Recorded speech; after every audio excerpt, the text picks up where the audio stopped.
В эфире программа «Актуальное интервью», в студии Юлия Великодная. В районах Якутии откроются бесплатные курсы для школьников по программированию и компьютерной графике. Об IT-образовании, о новом проекте и как он изменит жизнь в городах и селах Якутии мы поговорим с гостем студии Алексеем Илларионовым, руководителем IT-школы. Алексей, здравствуйте. Здравствуйте. Ваша IT-школа набирает преподавателей в районы республики. Что это за проект и почему именно образованию в районах решили уделить столь большое внимание? Да, это такой, наверное, беспрецедентный на российском рынке проект. Что здесь имеется в виду? Мы хотим набрать преподавателей, которые будут вести наши курсы в своих районах. То есть человек, который хочет как-то изменить жизнь села к лучшему, да? Он заходит на наш сайт, оставляет заявку, приезжает к нам сюда, проходит 5-дневное обучение с утра до вечера. Вот. Если все нормально, то мы его отправляем обратно, он начинает набирать детей, и они начинают заниматься. Вот. Вся фишка в том, что для детей эти курсы будут полностью бесплатны. Вот. Более того, каждому преподавателю, за каждого ученика мы будем платить 1000 рублей в месяц. Предполагается, что примерно нагрузка будет порядка 6-7 групп. В одной группе у нас 8 человек. То есть зарплата будет в районе 48-56 тысяч рублей. Вот. Все это дело происходит за счет бюджета, то есть для населения эти курсы будут полностью бесплатны. Вот. Почему я считаю, что это изменит жизнь, да, к лучшему, в лучшую сторону? Во-первых, в принципе, молодым людям на селе мало чем заняться есть сейчас. И поэтому очень большая часть ребят уезжает в Якутск, возможно, даже какие-то центральные города. Вот. И при этом жизнь на селе, она как бы беднеет, становится все меньше. Вот. И мы считаем, что вот именно наш проект – это один из возможных вариантов того, как можно вернуть обратно молодых, интересных, креативных, способных ребят. Вот.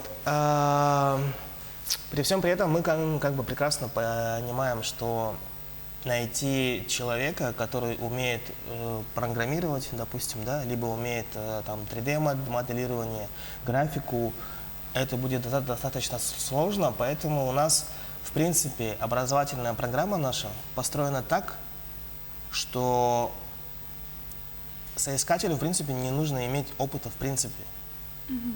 То есть ни опыта программирования, ни более того, даже опыта работы с детьми. То есть человек с нуля может обучиться у вас? Именно, да. А почему мы считаем, что, даже не считаем, почему мы знаем, что это работает?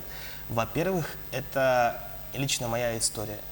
То есть я сам работал программистом достаточно долгое время, и у меня, в принципе, никогда не было мысли, что я буду заниматься с детьми, что я буду учить детей, у меня в семье нету педагогов, я сам никогда не думал про это. И как-то вот так вот совершенно случайно получилось и сработало.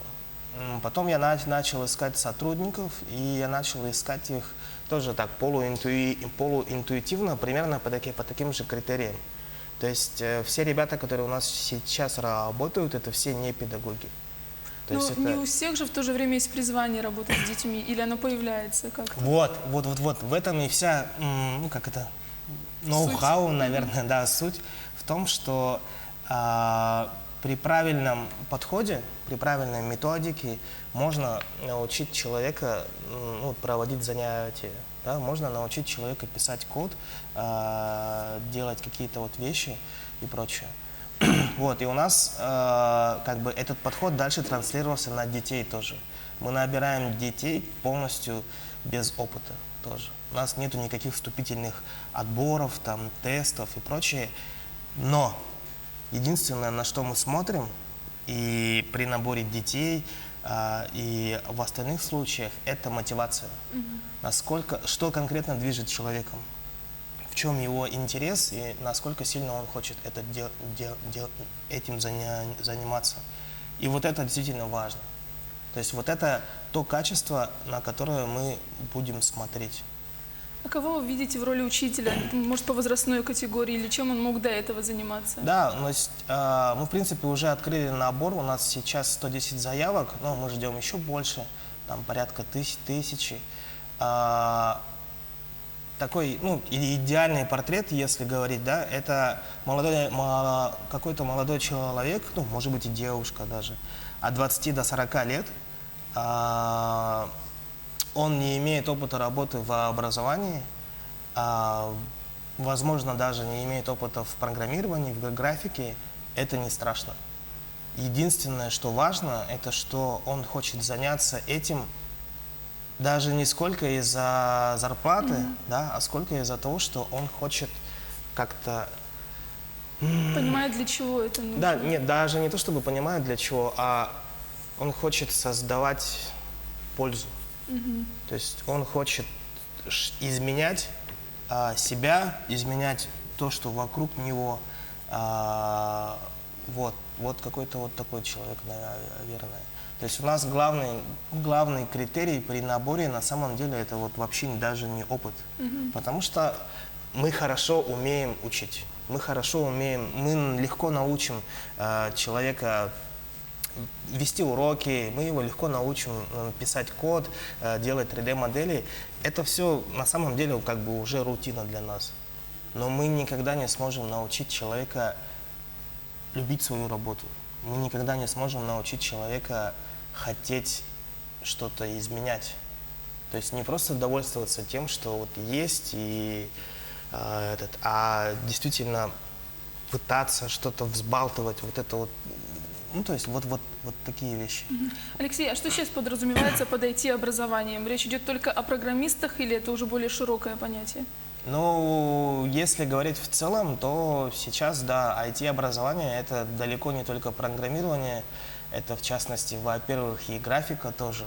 То есть сегодня графика в IT – это очень большой пласт. То есть почему-то все сейчас думают, что программирование – это IT. Ну, тут, в смысле, IT – это только программирование. Далеко нет. То есть 3D-модели, дизайн, различные визуализации. Без этого всего не живет IT в принципе. Даже если мы говорим про какие-то прикладные вещи, типа там, допустим, игростроение, то внешний вид игры сегодня, он играет очень важную роль. Ну, потому что игр много, да, вот это вот все. Конкуренция большая. Да, и, естественно, помимо этого, также в IT очень много таких вещей, как менеджмент, допустим. Вот это у нас очень большая такая задача тоже. Мы сейчас готовим, грубо говоря, прикладников. То есть мы выпускаем ребят, которые хорошо умеют писать код, которые хорошо умеют делать 3D-модели, но у нас есть, ну, я это как бы открыто признаю, у нас есть недостаток в плане того, что мы не готовим из них руководителей проектов, наверное, что ли, что-то вот такое. И вот на это сейчас очень большой спрос, не только у нас, но и в целом по индустрии в мире. А насколько активно и, самое главное, охотно вот компании занимаются IT-образованием, крупные компании, которые нуждаются в специалистов, и поддерживают они, к примеру, вашу школу? Да. Допустим, у нас есть центр Smart, который сделан нашими большими компаниями. Кроме того, я знаю, что они занимаются, то есть внутри себя, различные стажировки, курсы и прочее. То есть сегодня все понимают, что нужно думать про образование, нужно думать про вот это вот, ну, то есть смотреть не просто на год-два вперед, а уже на 5, на 10 лет и задумываться про кадры уже сегодня. А в каких сферах востребованы IT-специалисты и какая у них зарплата? Ну, мне кажется, сегодня практически в любой сфере в той или иной мере есть IT. Но если мы говорим про конкретную, допустим, разработку, и если смотреть на рынок по Москве, то, допустим, там начинающий разработчик это порядка там в районе 130 тысяч, от 130, от 150 тысяч рублей в месяц. Ну, то есть чем больше квалификация, дальше уже, естественно, тем выше. А важно ли школьнику принимать участие в олимпиадах по программированию?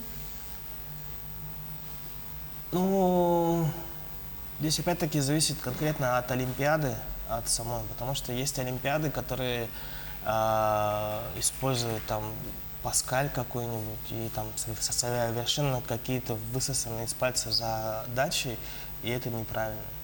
Есть олимпиады, где пишут ребята, допустим, на C, и уже какие-то более-менее там, ну, я не говорю, конечно, там нейронные сети, но что-то вот такое приближенное. Вот это прикольно, вот это интересно. Алексей, очень коротко, что вы посоветуете тем, кто решил связать свою профессию с IT-отраслью? Обращаться к нам.